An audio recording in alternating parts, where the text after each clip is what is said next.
என்னாச்சு? என் தங்கச்சிக்கு ஒரு வாரமா உடம்பு சரியில்லை டாக்டர். 1 வீக்கா உடம்பு சரியில்லை. 1 வீக்கா ஹாஸ்பிட்டல் வராம என்ன பண்ணுங்க? மெடிக்கல்ல டேப்லெட் வாங்கி போட்டோம் டாக்டர். மெடிக்கல்லாம் டேப்லெட் வாங்கி போடக்கூடாது. டாக்டர் என்ன எழுதி தராங்களோ அந்த டேப்லெட் மட்டும் போடுங்க. சரி டாக்டர். சரி, பிளட் டெஸ்ட்டுக்காக நர்ஸ் கிட்ட சாம்பிள் கொடுத்துருப்பாங்க. நர்ஸ் இவங்க கிட்ட பிளட் சாம்பிள் கலெக்ட் பண்ணிக்கோங்க. பிளட் டெஸ்ட் எடுத்தாச்சு. நாளைக்கு வந்து டாக்டரை பார்த்து வாங்கிட்டு போனீங்க. என்னமா சொன்னாங்க? இந்த மாதிரி நசிமாவுக்கு டெங்கு கன்ஃபார்ம் ஆயிடுச்சாமா, காப்பாற்ற முடியாதுன்னு சொல்லிட்டாங்க. ஐயோ, என்னமா சொல்ற? நானும் அவ்வளோ பெரிய பாம்பு வச்சு உயிரோட இருந்தேன். ஒரு கொசு கச்சமா பொண்ணு எடுத்துட்டா. ஆமாப்பா, அது ஏதோ டெங்கு கொசுவாங்க. அம்மா, அது டெங்கு கொசு இல்லைம்மா, டெங்கு கொசு. தோப்பட்ட டெங்கு கொசுவாமே. இவன் தாங்க என் பங்கு. என் ஏரியா தமிழ்தா சுத்தி இருந்த டெங்கு ஒரே ஒரு கொசு கடிச்சு வந்துச்சான். டெங்கு ஊட்டிட்டாங்க சங்கு. மேடம் தண்ணிலாம் திறந்து போட்டே இருக்கு மேடம். வீடு ஃபுல்லா ஒரே குப்பையா இருக்கு மேடம். வீட்டு பின்னாடி தண்ணி ரொம்ப தேங்கி இருக்கு. அதனால கொசு அதிகமா இருக்கு. என்ன மேடம், வீடெல்லாம் சுத்தமா வச்சிருக்கேன்னு சொன்னீங்க? நீங்க தான் மேடம் வந்து கிளீன் பண்ணணுமா? இதுதான் எங்க வேலையா? எனக்கு வந்து ரோட்ல எல்லாம் இருக்கு, அது கிளீன் பண்றது தான் எங்களுக்கு வேலை. உங்க வீட்டை வந்து கிளீன் பண்றது தான் எங்களுக்கு வேலையா? ஆனா 2G 3G 4G 5G எத்தனை ஜீவனா போ, ஆனா ஒரு சின்ன கொசு நம்மளால அழிக்க முடியலையே. மேடம், இவங்க கிட்ட பேசுறதுலாம் வேலைக்கு ஆகாது மேடம். சீக்கிரமா பையனை போடுங்க ப்ளீஸ் மேடம், ப்ளீஸ் மேடம்.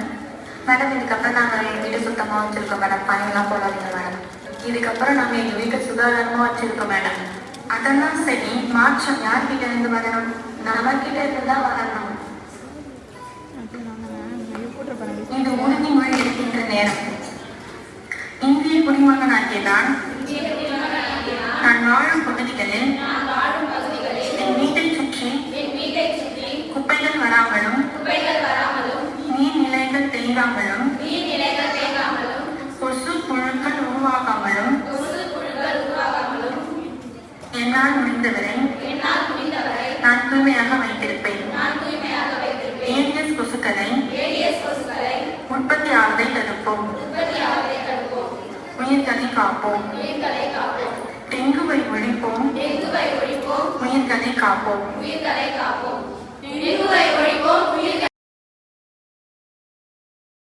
மகளிர் கல்லூரியிலிருந்து வரோம். உயிர்வேதியியல் துறை இரண்டாம் ஆண்டு மாணவிகள். நான் சுபத்ரா. நான் மோகனப்பிரியா. இன்னைக்கு நாங்கள் ஒரு டெங்கு விழிப்புணர்வை பற்றி ஒரு சின்ன விழிப்புணர்வு உங்களுக்கு எடுக்க வந்திருக்கோம். அதாவது நமக்கு டெங்குனா நல்லாவே தெரியும். அது ஒரு காய்ச்சல் பரவலாக பரவிட்டு வருது. அதுவும் இந்த மாதிரி பனிக்காலங்கள்லையும் மழை காலங்களையும் அதிகமாக பரவுவதை நம்மளால பார்க்க முடியுது. இந்த டெங்கு எப்படி பரவுது அப்படின்னா, கொசுக்கள் வந்து கடிக்கிறதுனால தான். அது என்ன கொசு அப்படின்னா ஏடிஸ் அப்படின்ற பெண் கொசு.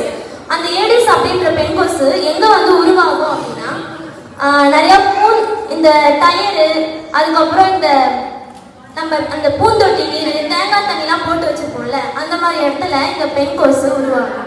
ஆண் கொசு கடிச்சா நமக்கு டெங்கு ஏற்படாது. இப்ப குழந்தைங்களா, நீங்க டெங்கு ஃபீவர்னா என்னன்னு கேட்டீங்கல்ல, இது எதனால பரவுது? என்ன கொசு கடிக்குது? ஏடிஸ்னு ஒரு கொசுனால இருப்பாரு. சரியா? நம்ம காலையில என்ன பண்ணணும்? சேரு தண்ணி அங்கெல்லாம் குட்டெல்லாம் இருந்துச்சுன்னா அங்க போய் விளையாடக்கூடாது. அங்க விளையாட நம்ம கொசு கடிக்கும்ல.